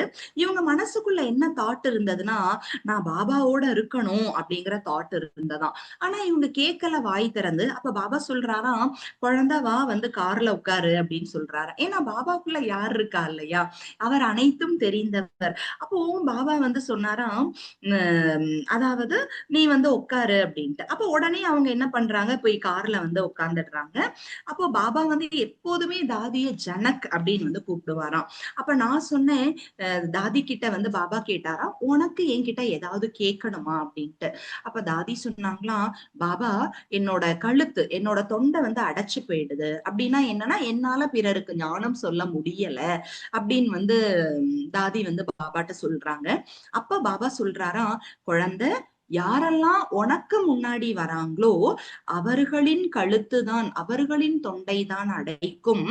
ஆனா உன் தொண்டை அடைக்கவே அடைக்காது. அப்பதான் அப்படின்னா என்ன, யாரெல்லாம் உன் முன்னாடி வராங்களோ அவங்க ஸ்பீச்லெஸ் ஆயிடுவாங்க, உன்னுடைய ஞானம் அவ்வளவு உயர்ந்ததா இருக்கும் அப்படின்னு பாபா என்ன பண்றாரு, தாதிக்கு வரதானத்தை கொடுக்கிறாரு. அப்ப அந்த வரதானத்தை கேட்டு நான் ஆழ்ந்த அமைதியை அனுபவம் செஞ்சேன் அப்படின்னு வந்து தாதி சொல்றாங்க. அப்போ பாபா கிட்ட தாதி கேக்குறாங்க, பாபா நான் வந்து ஞானத்துக்கு ரொம்ப லேட்டா வந்தனே, நான் என்ன புருஷார்த்தம் பண்ணணும் நான் வந்து பெஸ்டா மாறுறதுக்காக. பாபா சொன்னாரா, குழந்தை நீ 12 முறை முரளி படி.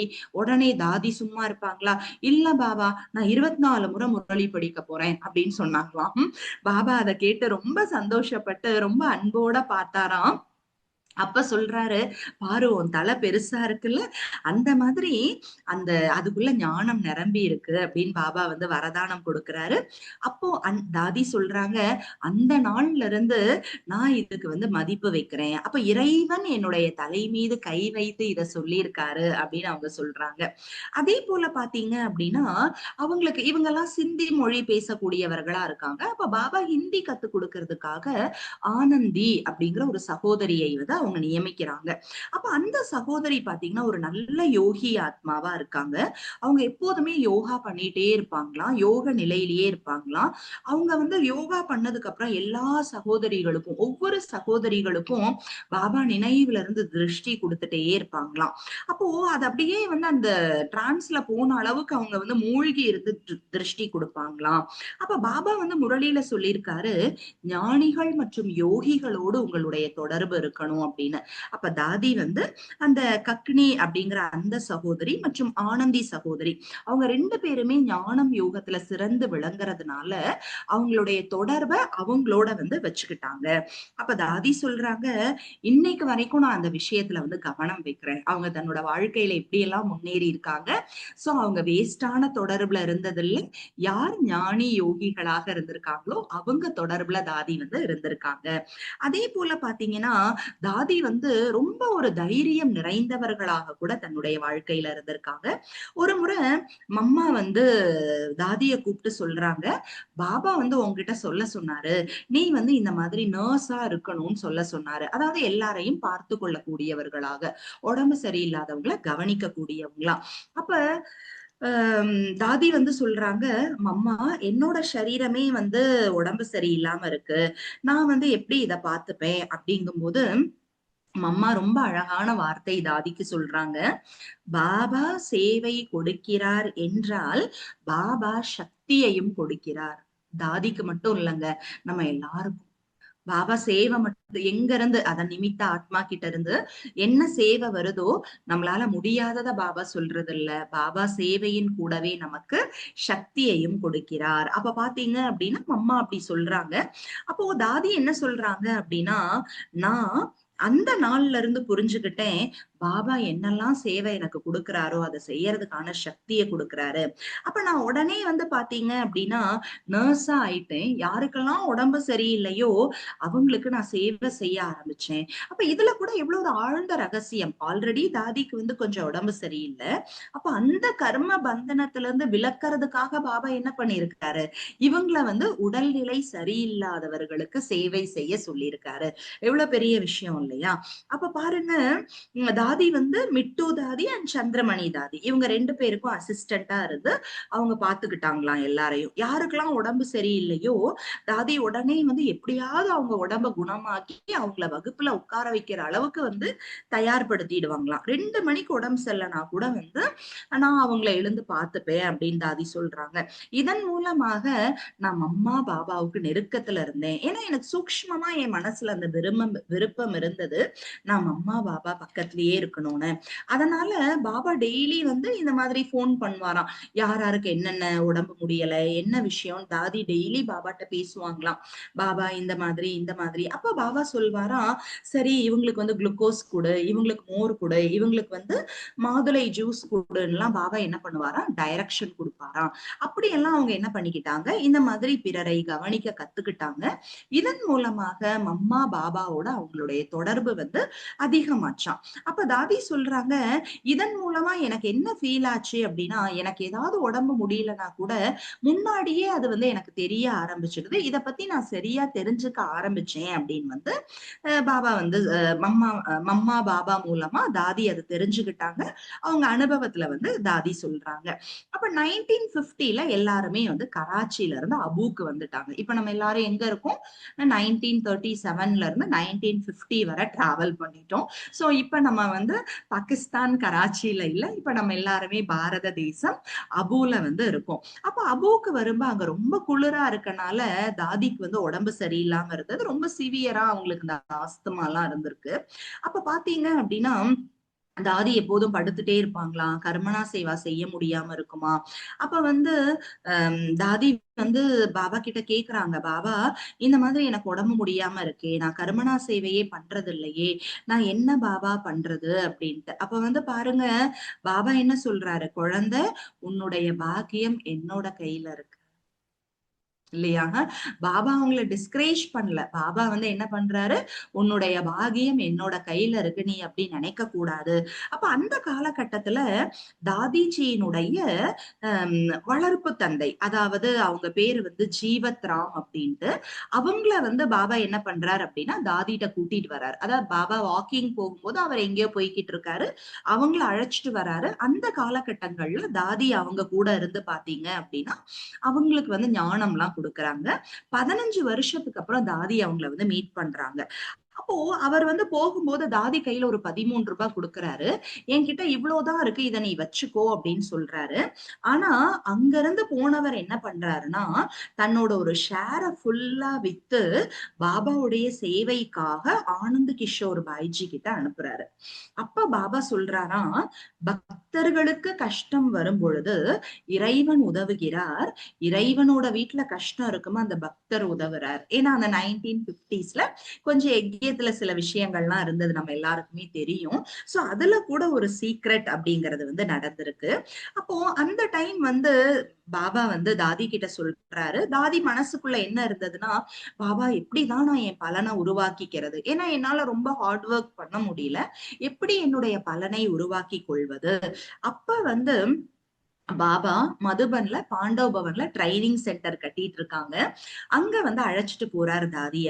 பாரு, நிறைய சகோதரிகள் இங்க வந்து வருவாங்க, நிறைய டீச்சர்ஸ் பாரதம் மற்றும் வெளிநாடுகளுக்கு சேவை செய்வதற்காக இந்த இடத்துல தயாராவாங்க. அவங்கள தயாராக்கக்கூடிய சேவைய நீ செய்ய போற. அப்ப தாதி கேக்குறாங்க, பாபா எனக்கு கிளாஸே எடுக்க தெரியாதேன்னு. அன்னைக்கு நைட்டு சின்ன ஹால்ல பாபா தாதிக்கு வகுப்பெடுக்க கத்து கத்து கொடுக்கிறார். ஒரு நாள் வந்து மம்மா சரீரம் விட்டதுக்கு அப்புறம் இந்த விஷயம் நடக்குது. இப்ப 1965 வந்துட்டோம் பாருங்க, வித்தின் அ மினிட் 15 இயர்ஸ் நம்ம வந்து டிராவல் பண்ணிட்டோம். 1965 மம்மா சரீரம் விடுறாங்க. அந்த டைம் தாதி மதுபன்ல தான் இருக்காங்க. அப்ப வந்து பாபா என்ன பண்றாரு, மம்மாவோட ரூம் எல்லாம் சுத்தி காமிச்சிட்டு இருக்காரு. அப்ப வந்து தாதி கிட்ட சொல்றாங்க, நீ வந்து இந்த ரூமை வந்து யூஸ் பண்ணிக்கோ, இங்க நீ படுத்துக்கோ அப்படின்னு வந்து பாபா சொல்றாரு. அப்ப அன்னைக்கு ஈவினிங் தாதி உட்கார்ந்து சார்ட் எழுதிட்டு இருக்காங்க. அப்ப பாபா வந்து தாதிக்கு அப்படியே திருஷ்டி கொடுத்துட்டு சொல்றாரு, பாரு, நான் உன்னுடைய அடிமையா இருக்கேன். எவ்வளவு அழகான விஷயம், இறைவன் உனக்கு அடிமையாக இருக்கிறார் அப்படின்னு பாபா தாதிக்கு சக்தி வாய்ந்த திருஷ்டி கொடுக்குறாங்க. அப்ப ஒரு நாள் சாயந்தரம் தாதி போய் பாபாட்ட சொல்றாங்க, பாபா நான் வந்து சேவைக்கு போகணும் அப்படின்ட்டு. உடனே பாபா என்ன பண்றாரு, தாதிய மும்பை சேவைக்காக அனுப்புறாரு. தாதியோட சேவா பார்ட் ஸ்டார்ட் ஆகுது. கையில 25 ரூபாய் மட்டும் கொடுத்து அனுப்புறார், இதுதான் சேவைக்கு அப்படின்னு. தாதியும் 2 ட்ரெஸ்ஸ பைக்குள்ள போட்டு 25 ரூபாய எடுத்துக்கிட்டு போயிட்டாங்க. தாதி நிறைய இடங்கள்ல அங்க வந்து சேவை செய்யறாங்க. அப்ப வந்து தாதி மும்பை வந்த உடனே அவங்களோட சகோதரர், லௌகீக சகோதரர் தாதிய ஜஸ்ட் ஒரு 2 மினிட்ஸ் சிஸ்டர், 2 மினிட்ஸ் கம்ப்ளீட் பண்ணி, ஒன்லி 2 மினிட்ஸ் ஓகே. அப்ப வந்து பாத்தீங்கன்னா தாதியோட இன்னும் ஒரு 2-3 பாயிண்ட்ஸ் மட்டும் இருக்கு இது முடிக்கிறதுக்கு. அப்ப தாதியோட சகோதரர் வந்து தாதியை அழைக்கிறதுக்காக வராங்க. அப்ப அந்த அப்ப தாதிக்கு என்ன சங்கல்பம் இருந்ததுன்னா, நான் லௌகீகத்துக்கு போக கூடாது. ஒரு வாரம் அவங்க சென்டர்ல இருந்து சேவை பண்றாங்க. ஒரு நாள் அவங்க அம்மாவை மீட் பண்ண போறாங்க. அவங்க அம்மாக்கு கொடுக்கறதுக்காக பாபா ஒரு லெட்டர் கொடுத்துடுறார். அந்த லெட்டர்ல என்ன எழுதி இருக்குன்னா, இந்த மாதிரி 8 ரத்தினங்களில் வரக்கூடிய ஜானகி குழந்தை உன்கிட்ட வராங்க. சோ பாபா பிக்ஸ் பண்ணிட்டாரு அப்பவே. தாதி அஷ்டரத்னத்துல வரக்கூடிய ஆத்மால எவ்வளவு கிரேட் இல்ல. அப்போ அவங்க அம்மா வந்து அவங்கள ரொம்ப அன்போட அவங்க கவனிச்சு அனுப்புறாங்க. சோ தாதி மும்பைல இருக்குமா நிறைய இடங்கள் எங்க போனாலும் அவங்க வந்து இந்த கல்ப விருட்சத்தோட படத்தை எடுத்துட்டு போய் அவங்க வந்து சேவை பண்ணுவாங்களாம். மகாலட்சுமி கோவிலுக்கெல்லாம் போய் சேவை பண்ணுவாங்களாம். அப்ப தாதி ஒரு நாளைக்கு பாபா கொடுத்த பைசால ஒரு அணா தான் யூஸ் பண்ணுவாங்களாம். அந்த ஒரு அணால 4 வாழைப்பழம் கிடைக்குமா. பசிக்குமா அந்த வாழைப்பழத்தை சாப்பிட்டா அவங்க வந்து என்ன பண்ணுவாங்களாம், சேவை பண்ணுவாங்களாம். நமக்கெல்லாம் வெறும் வாழைப்பழத்தை சாப்பிட்டு எப்படி நான் சேவை பண்றது? ஆனா தாதி பாருங்களேன். அப்புறம் பாபா லெட்டர் போட்டாராம், பரவாயில்ல நீ ₹1 செலவு பண்ணிக்கோ அப்படின்னு வந்து பாபா லெட்டர். இப்படி இல்ல, எவ்வளவு ஹம்பிளா, எவ்வளவு கட்டளைக்கு கீழ்ப்படிந்தவர்களா இருக்காங்க. அப்ப வந்து அவங்க என்ன பண்ணாங்களாம், அப்பவும் அவங்க வந்து ₹1 செலவு பண்ணலையாம். 50 காசு அவங்க செலவு பண்ணுவாங்களாம். அங்க இருந்து அவங்க பெங்களூர் சேவைக்கு போயிருந்தாங்களாம். அந்த சேவையில இருக்கும்போது அங்க என்ன பண்ணுவாங்களாம், ஒரு நாளைக்கு 50 காசு சேவைக்கு வந்து அவங்க சாப்பிடுறதுக்கு செலவு பண்ணுவாங்களாம். எப்படின்னா, காலனா அதாவது 25 பைஸ்ல வந்து கோகனட் வாட்டர் அந்த இளநீ குடிப்பாங்களாம். 25 காசுல வந்து அந்த இதெல்லாம் காய்கறிகள்லாம் தக்காளி, அதுக்கப்புறமா வந்து கேரட் இதெல்லாம் வாங்கி அவங்க வந்து சமைப்பாங்களாம். அதுக்கப்புறம் பண்டாரால என்னெல்லாம் பைசா வருதோ அத மதுபனுக்கு அனுப்பி வைப்பாங்களாம். பாருங்களேன். இல்ல இல்ல எனக்கு தேவையான தாதி வந்து சென்டருக்காக யூஸ் பண்ணல, பண்டாராக்கு. அப்ப ஒரு நாள் தாதி பாபா கிட்ட சொல்றாங்க, பாபா நான் தர்மராஜருடைய தண்டனைகளை வாங்க விரும்பல. அப்ப பாபா சொன்னாராம், கண்டிப்பா நீ தர்மராஜரை வந்து பார்க்க மாட்ட.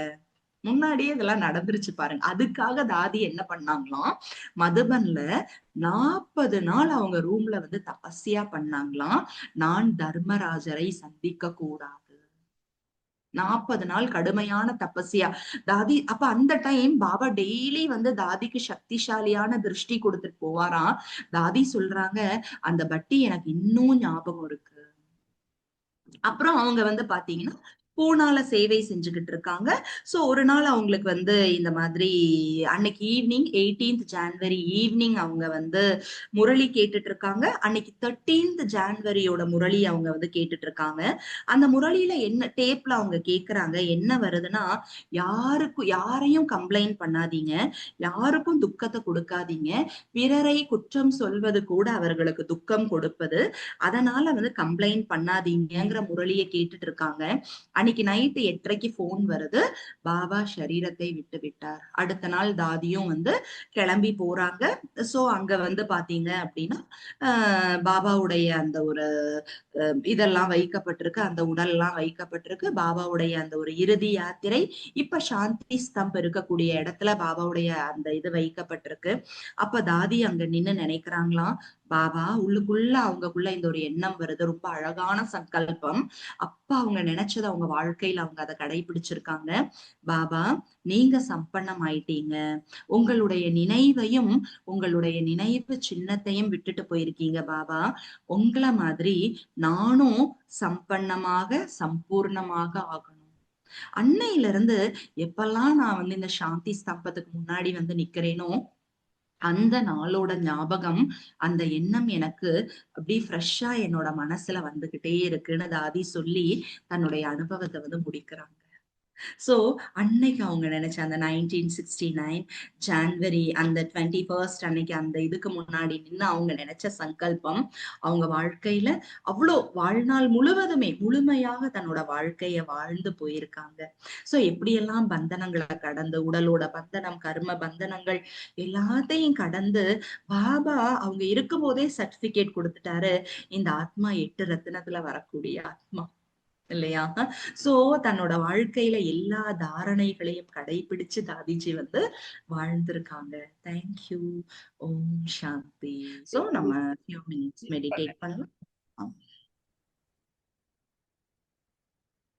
இப்ப நம்ம கேட்ட ஒவ்வொரு விஷயங்கள், நிறைய இன்சிடென்ட்ஸ் நம்ம கேட்டோம். தாதிஜியினுடைய வாழ்க்கை, அவங்களோட சின்ன வயசு காலகட்டம், கடவுள் கிட்ட வர ஆன்மீக பயணம், பாபா கிட்ட வர என்னெல்லாம் தடைகள் இருந்தது, உடலின் தடை, உறவுகளின் தடை, கர்ம பந்தனங்கள் ஒவ்வொன்னையா தாதி பிரேக் பண்ணாங்க. அதுக்கு பின்னாடி இருந்தது அவர்களின் நம்பிக்கை, இறைவன் மீதான காதல், உலகத்தோட எல்லா விஷயங்களையும் ஒண்ணுமே இல்லைன்னு தூக்கி போட வச்சது. என் வாழ்க்கைய நான் பாக்குறேன். தாதியை போல நான் முரளியின் மீது அன்பு கொண்டிருக்கேனா? முரளியின் கருத்துகள் தான் என்னுடைய அலங்காரமாக இருக்கா? எங்க இருந்தாலும் இறைவனோட இணைந்து இருந்தாங்க. அந்த அளவிற்கு சக்திசாலியா நான் பாபாவை நினைக்கிறேனா? பாபாவிற்கு முன்னால் எந்த தடைகளும் எனக்கு பெரிதாக தென்படுவதில்லை தானே? பாபா, எல்லாத்தையும் விட்டு நான் வத்தனத்துல இருக்கேன். சூக்ஷ்ம வத்தனத்துல. பாப் தாதா, நம்மளோட ஏஞ்சலிக் தாதிஜி இருக்காங்க. பாப் தாதாவும் தாதியும் ரொம்ப அன்போட சக்திசாலியா என்ன பார்த்துட்டே இருக்காங்க.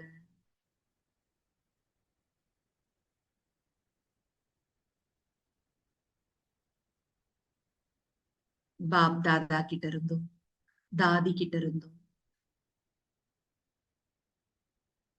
சக்தி நிறைந்த அன்பு நிறைந்த அந்த திருஷ்டியை நான் ரிசீவ் பண்ணிட்டே இருக்கேன்.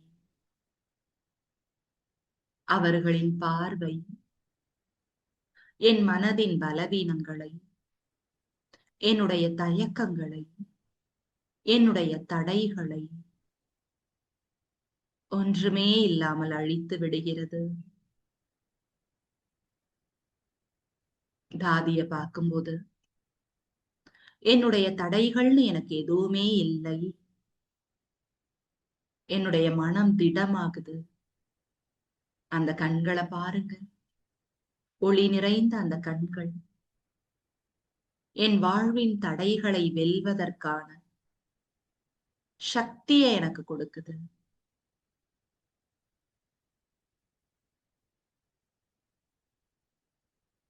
பாப் தாதாவும் தாதியும் அவர்களது வலது கரங்களை என் தலை மீது வைத்துள்ளனர். அளவற்ற அன்பையும் எல்லையற்ற ஆன்மீக சக்தியையும் எனக்குள் நிரப்புகின்றனர்.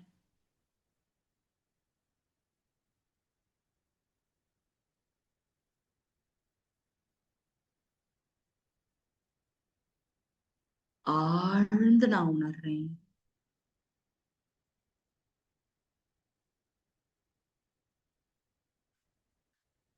தாதியின் தவம், தாதியின் எளிமை,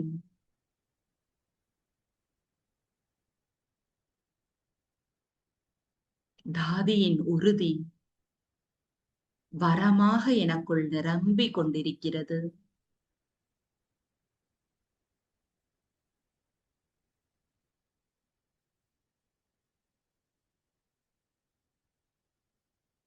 தந்தையை பார்த்த முதல் பார்வையில் தாதியின் மனம் லேசாகி விட்டதை போல இந்த தருணத்தில் நான்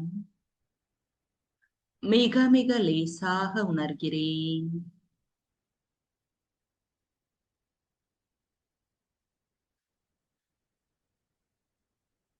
பாபா தன் பார்வையால் தாதிக்குள் சக்தியை நிரப்பியதை போல அதே சக்தி வாய்ந்த பார்வையால்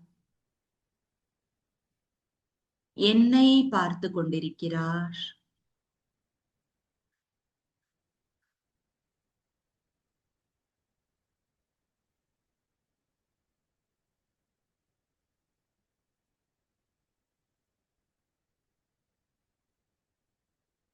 சர்வ சக்திவானின் சக்திகள் எனக்குள் நிரம்பிக் கொண்டிருக்கிறது. நான் மிக மிக லேசான சக்தியின் ஒளியாக பறக்கும் பிரகாசமான பரிஷ்தாவாக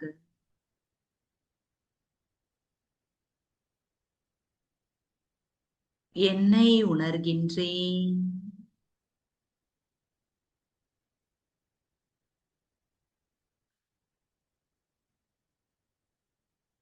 ஓம் சாந்தி. இதே உணர்வுல நிலைத்திருங்க. தேங்க்யூ.